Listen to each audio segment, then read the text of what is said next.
4 پاؤں والا جانور، بندگی، عبادت، خوش ادا، اچھائیوں والا، خوبیوں والا، شگوفے، کلیاں، چہچہے، پرندوں کے بولنے کی آوازیں، پھلواریاں، پھولوں کی کیاریاں، لچکنا، بل کھانا، مڑنا، سبزہ، ہریالی۔ کالم الف کو کالم ب سے ملا کر مصرعے مکمل کریں۔ لہرا دیا ہے کھیت کو، ہلتی ہیں بالیاں، سرسبز ہوں درخت، نہ باغوں میں تجھ بغیر، بندوں کو چاہیے کہ کریں بندگی ادا، چڑیوں کو یہ اڑان کی طاقت کہاں رہے، تیرے ہی دم قدم سے ہے بھاتی چمن کی سیر۔ سوال نمبر 3، دیے ہوئے حروف کو جوڑ کر الفاظ بنائیں اور ان الفاظ سے متعلقہ مصرعے لکھیں۔ لچکتی، پودے بھی جھومتے ہیں، لچکتی ہیں ڈالیاں۔ شگوفے، پھلواریوں میں تازہ شگوفے کھلا چلی۔ سبزہ، سویا ہوا تھا سبزہ، اسے تو جگا چلی۔ چوپایا، چوپایا کوئی زندہ بچے اور نہ آدمی۔ دھیمی، کیا دھیمی دھیمی چال سے یہ خوش ادا چلی۔ سوالات کے جوابات۔ سوال نمبر 1، پرندے اپنی اڑان کیسے بھرتے ہیں؟ جواب ہے، پرندے اپنے پروں کی مدد سے ہوا کو پیچھے دھکیلتے ہیں اور اس طرح اپنی اڑان بھرتے ہیں۔ سوال نمبر 2، اس نظم کا مرکزی خیال تحریر کریں۔ جواب ہے، شاعر کہتا ہے کہ ہوا اللہ تعالیٰ کی بہت بڑی نعمت ہے۔ ہوا کے بغیر زمین پر کوئی جاندار زندہ نہیں رہ سکتا، کیونکہ زندہ رہنے کے لیے ہوا میں موجود آکسیجن کی ضرورت ہوتی ہے۔ ہمیں اللہ تعالیٰ کی اس عظیم نعمت کا ہر وقت شکر ادا کرنا چاہیے۔ سوال نمبر 3، نظم کے چوتھے شعر کو اپنی کاپی میں خوشخط لکھ کر اس کی نثر بنائیں۔ سرسبز ہو درخت، نہ باغوں میں تجھ بغیر، تیرے ہی دم قدم سے ہے بھاتی چمن کی سیر۔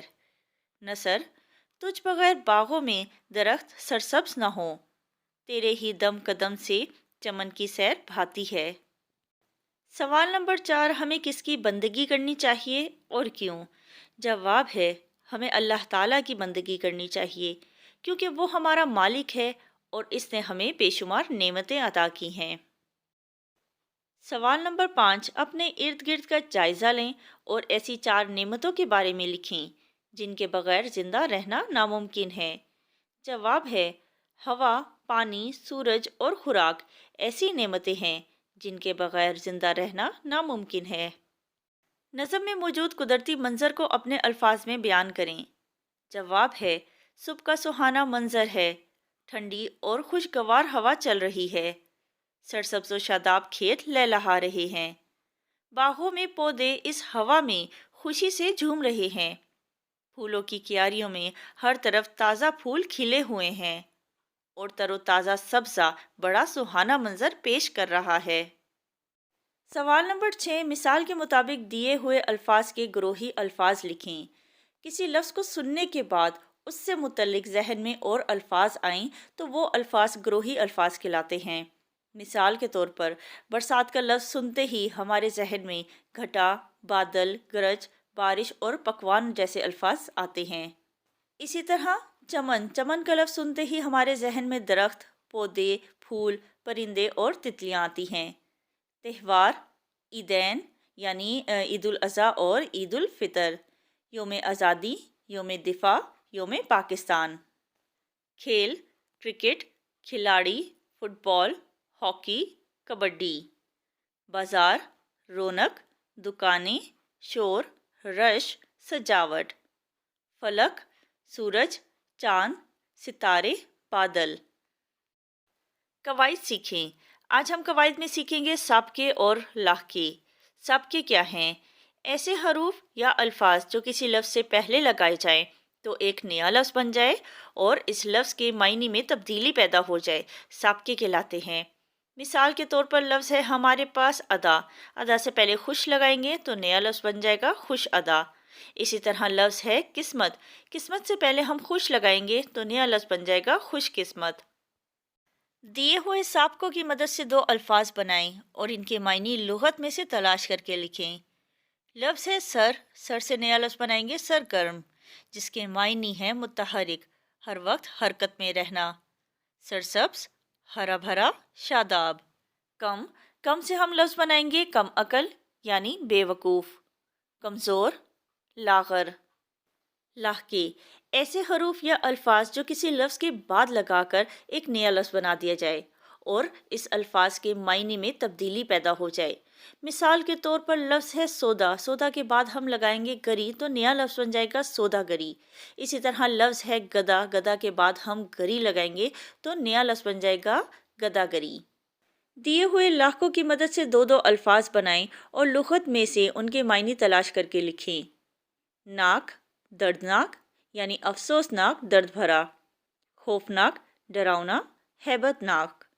گار، خدمت گار یعنی خادم، نوکر۔ پرہیزگار، متقی یعنی پرہیز کرنے والا۔ سوال نمبر 9 پڑھیں۔ دیے ہوئے اشعار درست تلفظ، لے اور آہنگ سے پڑھیں۔ بعد ازاں ان کا مرکزی خیال اپنے الفاظ میں بیان کریں۔ کیسے اللہ نے بنائے رات دن، کیسی حکمت سے سجائے رات دن۔ دن ہوا تو لوگ سارے جاگ اٹھے، رات آئی چاند تارے جاگ اٹھے۔ دن ہوا سب کام کرنے لگ گئے، شب ہوئی آرام کرنے لگ گئے۔ مرکزی خیال، شاعر کہتا ہے کہ اللہ تعالیٰ نے بڑی حکمت سے ہمارے لیے دن اور رات کو تخلیق کیا ہے۔ سورج اور چاند کے علاوہ آسمان کو بے شمار ٹمٹماتے ہوئے ستاروں سے سجایا ہے۔ اللہ نے ہمارے لیے دن کو روشن بنا دیا تاکہ ہم آسانی سے کام کر سکیں اور رات کو پرسکون بنا دیا تاکہ ہم آرام کر سکیں۔ تحقیق کر کے معلومات اکٹھی کریں کہ اگر زمین پر آکسیجن کی کمی واقع ہو جائے تو کیا ہوگا؟ جواب ہے، اگر زمین پر آکسیجن کی کمی واقع ہو جائے تو ہماری یہ دنیا ایک گرد و غبار، اجاڑ اور بیابان خطے سے زیادہ کچھ نہ ہو۔ یہاں نہ سبزے کی ہریالی باقی رہے گی اور نہ ہی رنگ برنگی پھول کھلیں گے۔ سچ تو یہ ہے کہ اگر زمین پر آکسیجن نہ ہو تو انسان سمیت کسی بھی جاندار کا زندہ رہنا ناممکن ہو جائے۔